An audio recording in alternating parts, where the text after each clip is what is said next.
aka Sumi, and yes, I am back with my interviews here on What's Going On, which is a magazine, online magazine, and I'm more famous as an RJ, and I'm sure all of you remember my last show, which was with my father, Sumayrah Khan. And lady sitting on the right wears many hats, ladies and gentlemen. It took me some time to write her intro over here, so I'm going to read it off here before I get anything wrong.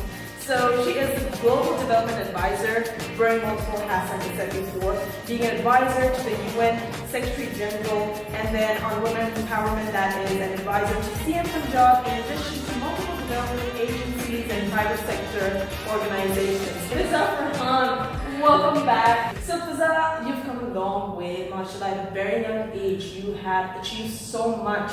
Professionally and personal life, and now when I say personal life, she has stepped into motherhood, ladies and gentlemen. How does that come about? Well, I think it's one of my most challenging hats, I must say, but most joyful. Yeah. I thought that life will dramatically change. I thought that everything will go upside down. But I also feel, and this is another lesson I've learned with motherhood, as much as it's joyous and as much as it's pure sheer blessing of God, I think if you balance out your life really well, you keep continuity with whatever defines you and your purpose, and you don't lose yourself in this motherhood definition that we know ki hoti hai, and you come up with your own formula of motherhood that works for you, everything is fine. So I obviously, like everything else, this was also something against the tide for me, and the way I have chosen to deal with motherhood is, I'm sure lots of people will disagree with that, but that's again my formula of motherhood, and everybody has to come up with their own. Everyone has their own way of turning, and then it becomes a positive value add in your life rather than something that brings you down. It becomes something that adds positivity, bliss, gratitude in your everyday life, and that's what I'm. Absolutely, and all these months that you were expecting, you were constantly working. We as friends got to see that, ladies and gentlemen. Mashallah, knock on wood. This lady was everywhere. She was partying it up. She was having her dinner. She was working. She was traveling. I was traveling. Till the last month. Yes. Sumi, I had my last meeting on Friday at 7 p.m., which concluded at 8:30 p.m., and I delivered Irina on Monday morning at 6:30 a.m. So I actually just got the weekend in between and that to pack up my bags and get going to the hospital and drive to Islamabad. Wow. So, but alhamdulillah, I think this is what makes you, makes every day complete. I had a very healthy pregnancy, Mashallah. And I think a major part of it was also because I was keeping myself so busy that, pregnancy was like a part of my life. It was not like, who am I? I'm a pregnant woman. No. I'm Fiza Farhan, who happens to be pregnant also. And which is normal for women. It's not a disease or anything. Not at all. And I launched something, I must tell you, I launched this very important project, Male Champions of Change, in collaboration with the Australian government and the Australian High Commission when I was 8.5 months pregnant. So that basically shows that women should not, hold themselves back. Not at all. Not at all. And something else I must say, especially for our women in Pakistan, our Pakistani ladies, that I have noticed as I came back from New York last week, right? I was at the Commission on the Status of Women at the UN. Right. And I was discussing this with people there, and people in the West, women in the West, find it difficult coming back to work 3 months after they've delivered. Right. Because they don't have that ecosystem that we have here. Yes. So I happen to realize this by experience that we are actually more empowered and privileged with the ecosystem and the social safety that we have around us as compared to women in the West. Absolutely. So if a Pakistani woman decides herself that she wants to continue her work or whatever makes her happy, her passion, there is no stopping her if she puts the formula in place, because we have that family safety net around us as well. So a Pakistani and our values and morals and our culture basically is such, which is very supportive. Then I thought that alhamdulillah, what am I going for? I'm going to represent Pakistan at the United Nations. I'm going there as a voice of the woman of Pakistan, and I have so much on my shoulders. And that's something to be proud of for the daughter, for the whole family, for the whole family. And I said, all I can have with me right now is gratitude. Gratitude. Instead of whining for something, Right. Yeah. And it's very much doable here in Pakistan. Yes. I mean, we hold ourselves back. बच्चे हैं, Yeah. शादी हो गई है, हाँ. in-laws हैं, घर चलाना है, ये सब बिल्कुल. कुछ हो सकता है. But like Fiza mentioned, it is with balance, with It is planning. with planning, and it is with your inner burning desire. Right. If you have that burning desire, you will find out a way to achieve the balance. One way or the other. One way or the other. One way. But that burning desire comes from within. That's so true. Well, Fiza, so much has happened in the last 2 years, I would say, and you've been representing women empowerment here in Pakistan and representing Pakistan globally. Yeah. Feminism is something that you and I have in common. Yeah. And I think a lot of women might not be feminists as such. एक तो सिर्फ औरत feminist नहीं होते, मर्द भी होते हैं. Absolutely. Both the genders. Obviously, yes. But what's your take on that? For me, feminism is, I would rather say it should be humanitarianism, if that's a word, yeah. or if that should be a word. Yeah. Because when we're talking about women empowerment, it's not about an agenda that puts down the men. It's not an agenda where you're supposed to ride on the shoulder of men and climb that ladder. Right. We are a 50-50 economy. We are a 50-50 humanity, a human race by nature. Nature ने हमारे असूल, अगर आप you pick up any value or rule of nature, you will see that everything happens in coexisting and co-building the society together. One gender cannot achieve progress without the other gender. So for me, when I talk about, or when in my entire ecosystem where I work on women empowerment, and I'm advising the UN Secretary General, the governments here, private sector, civil society, for me, women empowerment is to bring together the women, the 50%, alongside the men. Feminism का एक jargon जो कुछ हमारे media ने भी उसको बहुत खराब कर दिया, कुछ हमारी social values ने भी कुछ घुमा फिरा दिया. That is not what feminism preaches. Feminism is to empower the woman and to enable them to stand shana b'shana and side by side with men and coexist in the society, progress and build together. Right. So that humanity progresses and we have a future. To bring that tone, that culture of respect, basically, for both genders. For both genders, absolutely. By empowering any one gender, you're not by any means demeaning the other. You are, in fact, by empowering one gender, if it's an organization, and I work a lot now in the private sector. पूरा women economic empowerment का जो mandate है वो governments में तो होता ही था. The civil society will pick it up as well. But now recently the private sector has taken it up. Why? Because they've realized that it's a commercial value add for them. It's an economic case. You're not talking about feminism now because it's a social cause, it's a humanitarian cause only, or a trend, or a trend or a hashtag that we all need to follow. It's actually an economic case. It's an economic commercial case that if you empower more women and if you have more women in the top ladders of your organization, or McKinsey ने इसके ऊपर एक पूरी research की है. They surveyed 500 Fortune top 500 companies, and उस research की basis पे they came up with a report which I recommend everybody to read. It's called the Gender Pay Parity. It's by McKinsey and it's available online. So women empowerment for the private sector is actually now a business case. It's an economic value add. It's not just a CSR charity, social philanthropic thing. But statistically, it will add on value. It will add on value for not just the women, but the men and the entire organization. So this has changed mindsets. Now people are thinking that okay, feminism is not something जो NGOs का काम है या government का काम है या lobbyists का काम है या so-called feministas का काम है. It is something that corporations need to do, CEOs need to do for economic good. But say Jerry Maguire का था you complete me kind of thing. It's not nature. Nature ने हमें coexist करने को कहा है. How can we defy that? We can defy that. We cannot be better than men either, nor men can be better than women. It's and just both are a right brain and a left brain function. And just like you need the right and left brain to have a beautiful home, you need the right and left brain to have a progressive organization. Because on the board, you are talking about a consumer product which is sold to not only men but women as well. And hence you need to have both the right and left brain function in tandem to be able to address the needs of your customers. It's simple logic.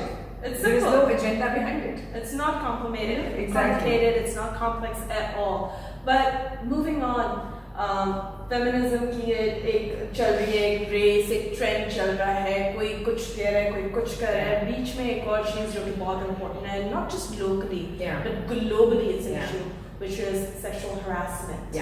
Now, obviously, again, it is one thing that is not happening with one gender, that is women. It's also happening with men. But the probability is much higher. Probability is higher with women, and it could also happen with the same gender. Yeah. Basically. Yeah.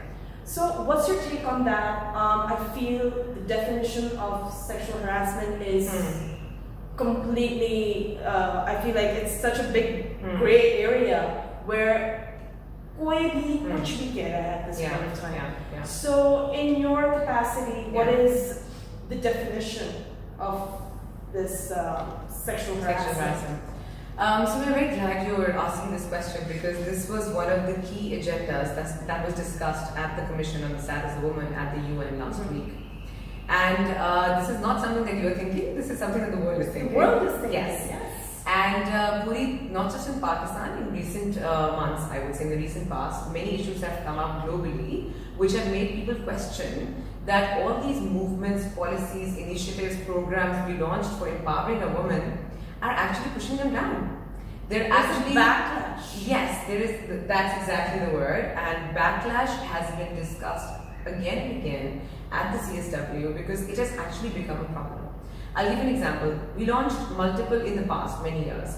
Multiple initiatives, multiple programs, multiple thoughts came out to empower women to speak up, to have their voice, to go out there and get their rights. Me Too, He for She, many other movements came up, right? Over the last many months, it has so happened that with these movements and the different kind of incidents that came to surface, there was no distinction between right and wrong. There was no distinction between, it all became a grey area. There was no black and white. Yes, yeah. And uske andar itni confusion hui that organizations or leaders, they started to step back and not empower women or not interact with women as much. We don't want to get into this. And this backlash is actually reducing the percentage of women entering the workforce, which was our first agenda. Right. So what we've done is that the policies that we came up with and the projects and the programs we came up with, because uski dissemination with the clarity nahi thi, they're kind of having a U-turn on the entire agenda and actually pushing it down. Hence the backlash. So now we also, and this question came up there as well.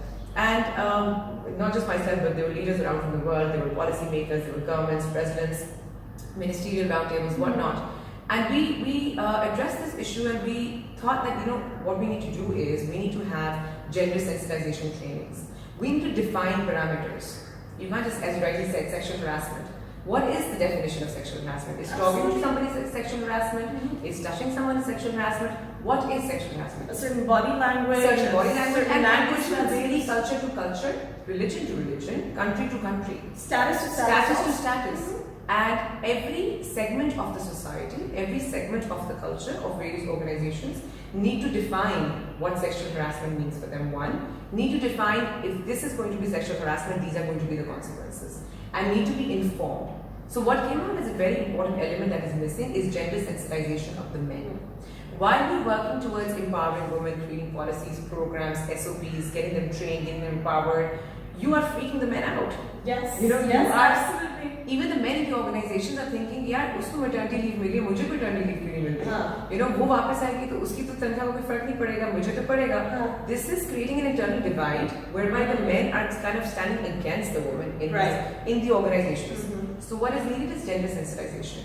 So while you empower the woman, you need to sensitize the men and make them understand that by empowering the other gender, we're actually going to be empowering the entire organization, which will lead to higher dividends for not just the women, but for you as well. Right. And hence the entire organization will progress. When we talk about, organizations and all, yes, all of this matters and all.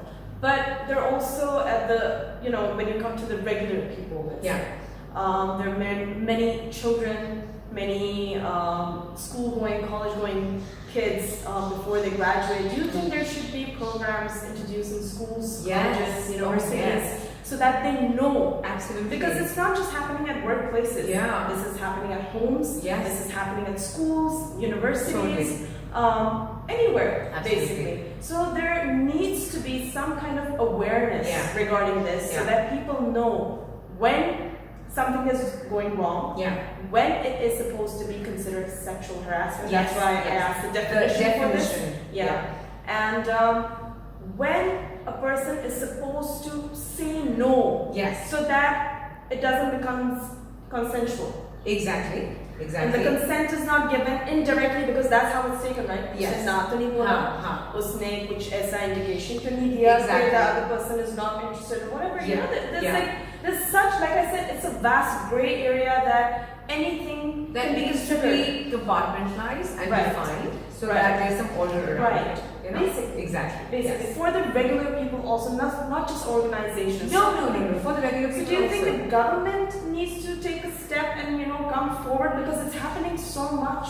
It's disturbing. I completely agree with you. You know, at the while we were at the UN Secretary General's High Level Panel on Women Empowerment, this was like 12 global leaders came together, including Christine Lagarde, World Bank's president, all of different Ban Ki-moon himself, who was the executive director of UN Women, all of them together to come up with a policy for empowering women around the world in all the UN member states.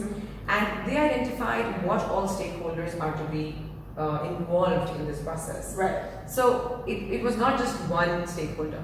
It cannot be just the government. The government has to play its part. It has to play its part in public spaces, obviously, in public universities, in implementing policy.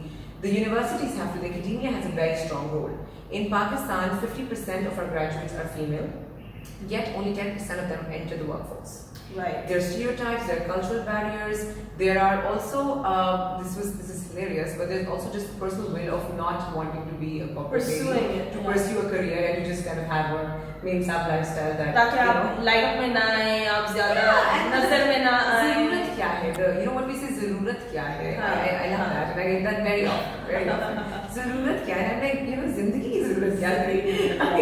Exactly. And then you want the private sector to play its part, you want the civil society, and then the media. Very important, the media has to come and play its part, because usually when policies or projects go haywire, the media has a very important role there. I mean, it does play its positive role, don't get us wrong. Yes. But also there is a negative backlash, but due to which saying no is really very important. Yes, absolutely. Saying no, you have to say no. That's one of the most important things where I see people maybe shock में होंगे, maybe ये होगा, maybe वो होगा, ज़रूर होगा.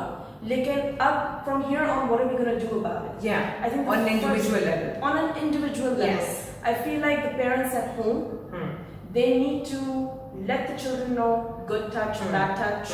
They need to know the difference. Absolutely. And to say no. And to say no.